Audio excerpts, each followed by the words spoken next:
Olá, meus alunos, sejam bem-vindos a mais uma aula de Química. E hoje o nosso tema é radioatividade, ok? Bom, quando você fala em radioatividade, com certeza uma grande parte dos alunos acabam tendo como referência a sua memória a famosa o quê? Bomba atômica. Bomba atômica é essa que teve seu primeiro uso, né, na Segunda Guerra Mundial. Só para vocês terem uma ideia de poder das bombas atômicas atuais em relação à lançada a de Hiroshima e Nagasaki, nós temos aqui um comparativo, onde mostra a famosa TSAR, a bomba de hidrogênio, ou também chamada bomba termonuclear, ou seja, é uma transformação química a nível de núcleo e não a nível de eletrosfera, como acontece nas reações químicas, né? A variação de energia é gigante. Percebam só aqui onde está a famosa Hiroshima, né? Ou no caso, né, o famoso primeiro teste da bomba nuclear. Em comparação, a ordem é gigante. Então perceba que não precisaria de muito para aniquilar o nosso querido planeta Terra. Mas, consequentemente, junto às bombas atômicas, né, evitou-se aí várias mortes dos dois lados. Mas alguém ficou prejudicado, já que quando falamos em radioatividade, nós temos aí como consequência a devastação. Essas fotos ou esse sistema colocado a vocês nos mostra o poder de aniquilação das bombas atômicas. Mas com certeza, pessoal, o lado positivo é a possibilidade da geração de energia, já que tais materiais são de extrema riqueza energética quando sofrem fenômenos de fissão nuclear, que é o que temos nas usinas nucleares. Tá? E é claro, gente, que a radioatividade também é muito útil na área médica, já que ela é utilizada no tratamento de algumas doenças, como o câncer, a famosa radioterapia. Bom, e o que é radioatividade? Muito cuidado, gente, com um pequeno conceito de radioatividade. A radioatividade não está relacionada com fenômenos químicos, mas sim com fenômenos nucleares, ok? Bom, é o seguinte, a radioatividade, né, ela está relacionada com a emissão espontânea de radiação a partir do núcleo do átomo. Então, a radioatividade é um fenômeno nuclear. Todos os átomos são passivos de apresentar o fenômeno de radioatividade? Não. Normalmente, essa radioatividade, gente, é característica dos átomos no qual existe uma desproporção entre nêutrons e prótons no núcleo do átomo. Então, o átomo emite radiação na forma de partículas ou de ondas eletromagnéticas, e aí então esse núcleo procura se estabilizar. Então, um átomo só para de emitir radiação quando ele chega ao seu nível de estabilidade ideal. Tenho que decorar como é que chega a esse nível aí? Não, mas sim nós vamos entender os mecanismos que levam um átomo radioativo a obter quem? Uma estabilidade. Aqui nós temos agora um pequeno esquema nos mostrando, tá, a emissão, tá, de radiação. Então, núcleos estáveis não emitem radiação, mas os núcleos instáveis, essa desproporção entre nêutrons e prótons, leva aos fenômenos da radioatividade. E as radiações emitidas são duas. São as radiações corpusculares, aquelas que têm massa, e as não corpusculares, aquelas que não têm massa. Quem são as duas radiações que apresentam massa? É a radiação alfa e beta. Quem é aquela que não tem massa? A radiação gama. Ok? Bom, agora nós temos a seguinte situação. Para falarmos de atividade, com certeza nós temos que lembrar uma questão histórica, né, ou uma pequena evolução para nós entendermos como realmente ela nasce. Né? E nós temos o seguinte, a radioatividade é um fenômeno natural, mas ela não nasceu, digamos assim, primeiramente. Antes da radioatividade, nós tivemos digamos assim, a participação de uma pessoa muito famosa no estudo desses fenômenos, que é o famoso Roentgen. O Roentgen, né, ele fez estudos com ampolas de Kroc.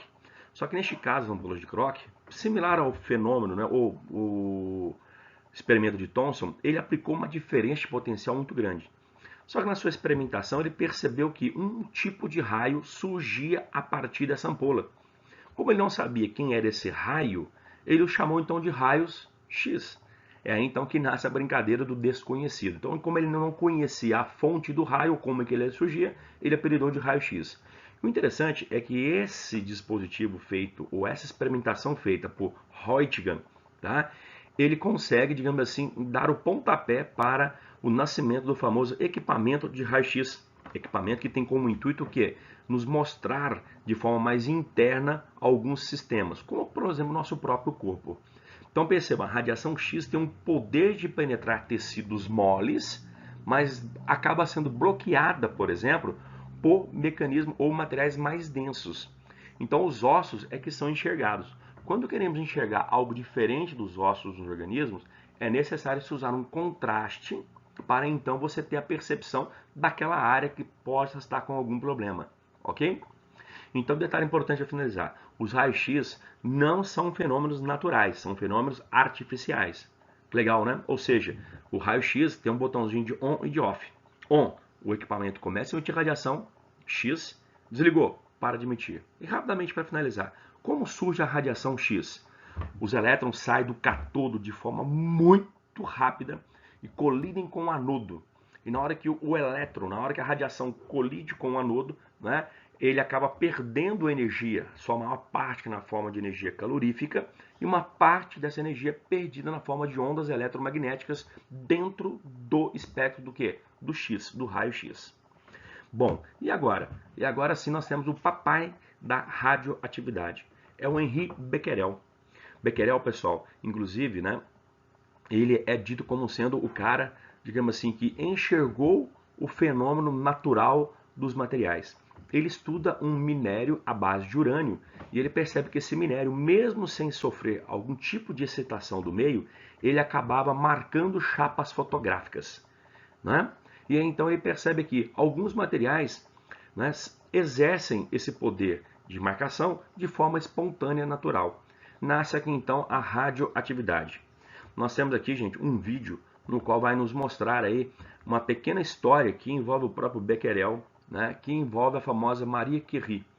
Ela, talvez, vamos dizer assim, é a mamãe da radioatividade. Ela estuda, juntamente com seu esposo, o Pierre Curie, né, os fenômenos da radioatividade. Ela, inclusive, é a primeira pessoa a introduzir o fenômeno do quê? Da radiação. E o interessante é que ela consegue enxergar dentro da amostra de urânio dois elementos químicos que são mais radioativos do que o próprio urânio, que é o elemento químico no qual ela apelidou polônio, e um outro átomo também no qual ela apelida como sendo quem? O rádio, ou seja, rádio de radiação, que emite mais radiação do que urânio. Ok? Bom, agora nós temos a seguinte: diferenças básicas entre reações nucleares e reações químicas. Aqui nós temos um quadro mostrando, eu vou me ater aos fenômenos nucleares, as reações nucleares. Tá? O que é interessante? Elas geram novos átomos. Então você nunca vai ter os mesmos átomos após o fenômeno. Detalhe importante, não permanecem com os mesmos átomos porque durante os fenômenos nucleares ocorre uma alteração da carga nuclear. Então se altera o número de prótons. Com isso gera novos átomos. E detalhe importante e muito legal sobre as reações químicas. Os fenômenos nucleares, gente, eles acabam ocorrendo com uma variação de energia gigante. Isso se deve à variação de carga nuclear. E outra coisa, as reações nucleares, elas não dependem de temperatura ou de pressão ou qualquer outro fator que influencie diretamente quem? As transformações químicas.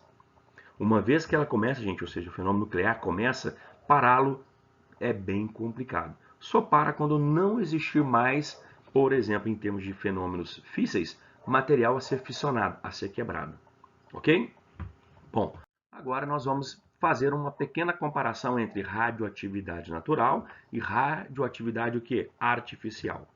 Bom, radioatividade natural é a que se manifesta dentro os átomos isótopos. Ou seja, um exemplo famoso que nós temos são os isótopos do carbono. Então nós temos o carbono 12, o carbono 13 e o carbono 14.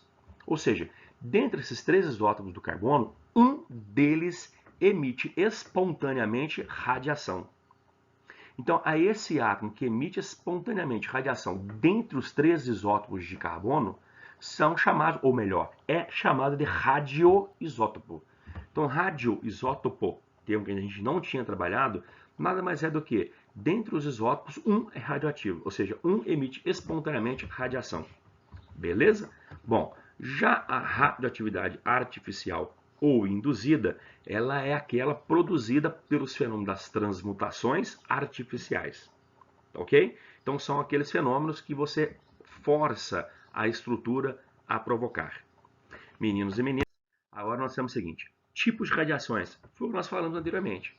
Quais são os 3 tipos de radiações? Cuidado, dos 3 tipos, 2 são providas de massa e uma desprovida de massa.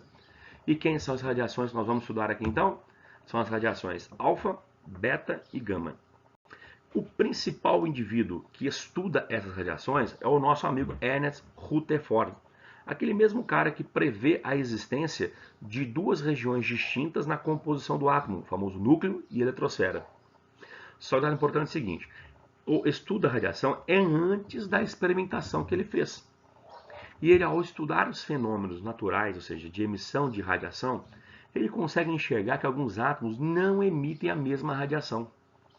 E aí ele fez uma experimentação bem simplesinha, que é o seguinte: ele pegou um material radioativo e o colocou dentro de um bloco de chumbo, com um pequeno orifício. E o material radioativo emite radiação. E o legal é que a radiação, gente, emitida por um átomo, ela não vai numa única direção, ela vai em todas as direções. Por isso, então, a finalidade do bloco de chumbo para, digamos assim, direcionar a radiação em um único ponto. A placa à frente nós chamamos de colimador também, que é um orientador de radiação, e ela passando então por placas eletricamente carregadas. E o que ele consegue enxergar? Que um determinado tipo de átomo, né, no caso o polônio, ele é emissor de um tipo de radiação no qual a radiação é influenciada por placas, né, carregadas negativamente. Ou seja, a radiação emitida pelo material polônio, ela tem um leve desvio, aí para vocês de verde, para a placa negativa. O que ele conclui então com a radiação em questão? Vamos dizer assim, radiação verde, é que essa radiação é provida de carga positiva. Aí já vem aquela ideia, né, da física clássica: cargas semelhantes se repelem, cargas opostas se atraem. Então, como a radiação verde aí é atraída pelas placas carregadas negativamente, ele deduz então que essa radiação verde é positiva. Gente, cuidado, não existe radiação verde. Eu estou falando verde por causa do desenho para facilitar a minha vida. Então ele apelida ela de radiação alfa. É a primeira radiação do alfabeto grego, alfa. Aí ele pega um outro material, também radioativo, e faz a mesma experimentação. O que ele percebe? Que este material é emissor de um tipo de radiação, digamos, amarela, no qual ela é influenciada por placas carregadas positivamente. O que ele conclui, então? Que essa radiação emitida pelo tório é radiação provida de carga negativa. E então ele apelida de radiação beta. Só que o interessante é que, independente do tório ou do polônio empregado, sempre havia também um tipo de radiação produzida, aí no caso para você seria a radiação vermelha, né, no qual ele consegue perceber que essa radiação não é influenciada pelas placas. E como ela não é influenciada pelas placas, ele a chama então, ou ele apelida de radiação gama. Ok? Bom, e aí nós temos um quadro agora bem interessante que nos mostra quem são essas radiações. A alfa e beta, que são corpusculares, e a gama, que é o quê? Energia. Bom, detalhe, natureza com relação à massa. Alfa é uma partícula muito pesada, beta é uma partícula muito leve e a gama é desprovida de massa. Detalhe, aparece para você elétron é porque beta é irmã do elétron. Só que o elétron está na eletrosfera e a beta surge a partir de um fenômeno do núcleo. Então a beta sai da onde? Do núcleo. Elétron sai da onde? Eletrosfera. Mas em termos de característica, as duas são as mesmas. Alfa tem um poder de velocidade baixo, mas ela é altamente ionizante e ela tem pouco poder de penetração. Já a radiação beta, ela tem uma velocidade altíssima, ela tem um poder de penetração relativamente elevado comparado à alfa, bem como também um poder de ionização não tão alto, muito mais baixo comparado à alfa. Gente, quando fala poder de ionização, é a capacidade que o material tem de retirar elétron da matéria. Então, alfa retira elétron da matéria muito fácil, mas não penetra a matéria fácil. Radiação gama inverte. Ela é uma partícula, opa, perdão, falei bobagem, não é partícula. A radiação gama, ela apresenta um poder de penetração altíssimo, porque ela é desprovida de massa. Mas ela apresenta um poder de ionização muito baixo. Tá, ok? Então, quanto mais pesada, mais fácil para ionizar a matéria. Quanto menos pesada, ou seja, desprovida de massa, mais difícil para provocar ionização, que é o quê? Retirada de elétrons. Dica de cocheira agora para vocês é a seguinte: a radiação alfa, quando ganha elétrons por provocar ionização, a radiação alfa transforma-se no átomo de hélio. Então costuma-se dizer que a radiação alfa é o núcleo do átomo de hélio, ou seja, é o hélio sem elétrons. Bom, meninos e meninas, agora eu tenho aqui para vocês um esquema que mostra o poder de penetração das radiações. Perceba que um pequeno pedaço de papel, uma folha de papel, é capaz de barrar a radiação alfa, mas não barra a radiação beta e gama. Uma lâmina metálica comum já barra a radiação beta, mas não barra a gama. Já precisaremos de partículas mais compactas, que no caso formam o chumbo, para poder barrar ou diminuir a incidência de raios gama. Gente, barrar totalmente não há. Dois principais quesitos para você se sentir protegido é maior espessura do material e maior distanciamento. Senão você vai sofrer. Bom, aí nós temos o seguinte: representação das radiações, né, ou das partículas originadas do núcleo.